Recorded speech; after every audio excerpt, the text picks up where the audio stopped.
खुसी लाग्यो हाम्रो शेर्पा कम्युनिटीबाट अनि विशेष गरी सरकारी कर्मचारीहरू पनि छन् अनि बुद्धिजीवीहरू छन्। उहाँहरूको एउटा समूहले शेर्पा फिल्म बनाउने भनेर मलाई उहाँले प्रस्ताव दिनुभएको छ अनि त्यसको लागि म अति खुसी छु।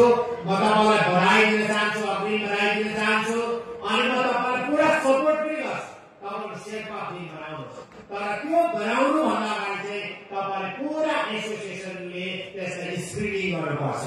त्यसलाई तपाईले पुरा हेर्नु पर्यो। कहीँ भने तपाईको शेर्पाको ट्रेडिसन देखाउँदाखेरि भने उल्टा ट्रेडिसन देखाएर होला, भने त्यहाँ विवाद खडा होला। फेरि मुख्यमन्त्रीले स्पोन्सर गरेपछि, सरकारले स्पोन्सर गरेपछि हामीमाथि आउँछ फेरि दोष।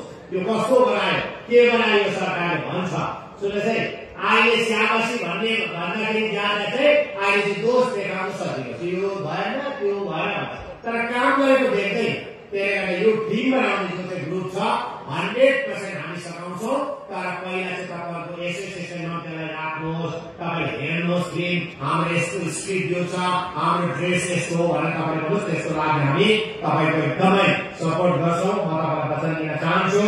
अनि अर्को चाहिँ भिजन डकुमेन्ट, शेर्पा जातिको भिजन डकुमेन्ट बनाउने जुन प्रस्ताव आएको छ अति नै राम्रो कुरा हो।